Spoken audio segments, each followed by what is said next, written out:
আজকে করার আমি কথাবার্তা বলছি, কাজ তো পেতে হবে, পাবে না কেন? আমাদের জন্যই তো কাজ।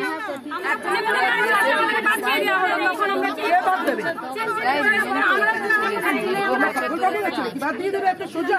অনেক পুরোনো মেয়ে, তোমরা অনেক পুরোনো, প্রত্যেকটা আমি চিনি। হ্যালো, অনেক কষ্ট করেছি, সে কষ্টের দাম। আর কি ভালো এই যে ঘেরাও করেছে মেয়েরা ব্লক অফিসে, পঞ্চায়েতের কেস। আজকে সংঘ বা স্বশাসক দলের মেয়েরা আপনাকে সঙ্গে নিয়ে কিন্তু বিডিও অফিসে বিক্ষোভ দেখালো। মূলত তাদের কি দাবি এবং কেনই আজকে সঙ্গে নিয়ে গিয়ে আপনার বিক্ষোভ দেখালো? না, সঙ্গে নিয়ে গিয়ে এটা ভুল কথা। সংঘর মেয়েরা যারা স্টিচ করে, স্বনির্ভর গোষ্ঠীর মেয়েরা, ওরা কালকে আমাকে একটা ফোন করে আর একটা রিটেন কমপ্লেন হোয়াটসঅ্যাপে পাঠায়। বলে যে দিদি, আমরা স্টিচিংয়ের কাজ করি, কাটিংয়ের কাজ করি, ইউনিফর্ম তৈরি করছি, আরও অনেক কিছুই আমার এসএসজি মেয়েরা করেন। তারা সেই কাজ পায়নি, অন্য কেউ কাটিং করে দিয়েছে। যেটা আমার প্রিয় মুখ্যমন্ত্রী চান, বাংলার এই এসএসজি গ্রুপের মেয়েরা এই কাজের সঙ্গে ইনভলভ হবে এবং তারা আর্থিকভাবে লাভবান হবে।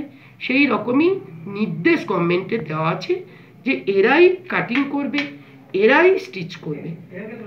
তো এই অভিযোগটা পাওয়ার পর আমি তৎক্ষণাৎ আমার পিডি, ডিস্ট্রিক্টের যিনি আধিকারিক, তাকে পাঠাই, বিডিওর সঙ্গে কথা বলি এবং আজকে আমার কেশপুর আসার কথা ছিল। যেহেতু আমার বিধানসভা কেন্দ্রে, আমার ব্লকে এই ঘটনা ঘটেছে, আমি ব্লকে যাই, বিডিওর সঙ্গে কথা বলি। পিডি সাহেবও এসেছিলেন, ডেপুটি বিডিও এসেছিলেন, আমি ছিলাম, জয়েন্ট বিডিও ছিল, এসিও ছিল, কথাবার্তা হলো। তার সঙ্গে মেয়েরা, অনেক মেয়ে ছিল, তাদের রিটেন কমপ্লেন আমি পেয়েছি। সেই রিটেন কমপ্লেনের ভিত্তিতেই আমরা আলোচনা করেছি। বিডিও সাহেবও স্বীকার করলেন, বললেন যে হ্যাঁ, এরকম একটা ঘটনা ঘটেছে, যেটা বাঞ্ছিত নয়, অবাঞ্ছিত, যেভাবেই হোক না কেন ঘটেছে, এটা আইনানুগ ব্যবস্থা ইমিডিয়েট নেওয়া হবে। সরকারের, অর্থাৎ আমাদের তরফ থেকে কোনো গাফিলতি থাকবে না, মেয়েদের কাজ তারাই পাবে, তারাই করবে, এটা সুনিশ্চিত করব, এটাই বলে এলাম। কে করছে তাহলে? ভিডিও যদি বলছে যে ঘটনাটা কে, ভিডিও বলতে পারবেন কে করছে, কারণ ভিডিও অফিসটা হচ্ছে গভর্নমেন্টের জায়গা। সেখানে কে বা কারা এসে কাটিং করে দিয়ে চলে গেল সেটা তো আমি বলতে পারবো না। তার সিসি ক্যামেরা আছে, চেক করবে কারা এসছিল, কারা বেরিয়ে গেল, কারা ওই ঘরে যেখানে ইউনিফর্মের জন্য আমার জিনিসপত্র রাখা আছে সেখানে ঢুকলো, সেটা উত্তর তো ভিডিও ওই আমার পঞ্চায়েত সমিতি দিতে পারবে, আমি তো দিতে পারবো না।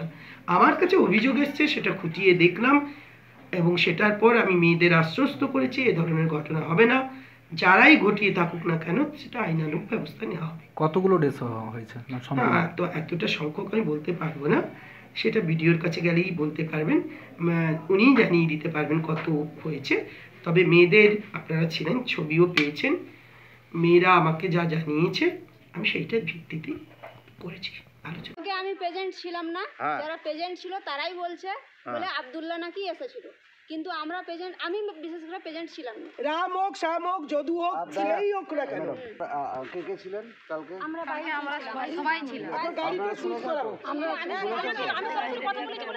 আপনারা লিখিত কমপ্লেন আমার কাছে করুন যে কালকে আপনাকে থ্রেট করা হয়েছে। আমাদেরকে সবাইকে বাইরে, সেটা তো আছে, সেটা তো যা করার হবে। আমি অফিসে, আপনি গাড়িটা সিজ করে আগে থানায় গাড়িটা পাঠানো, আমি সিওকে বলছি দাদা স্টেপ নেওয়ার, ডিএমকে বলে ইমিডিয়েট ব্যবস্থা।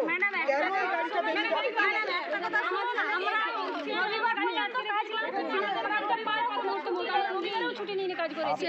আপনাদের কাজ যাবে না, আপনারাই কাজ করবেন, কাজ করবেন, আপনারাই কাজ পাবেন। দিদি বলছে আমাদের যখন আমরা পাচ্ছি না, কাজ আমরা পাচ্ছি না, আপনাদের অ্যাকাউন্টেই টাকা ঢুকবে।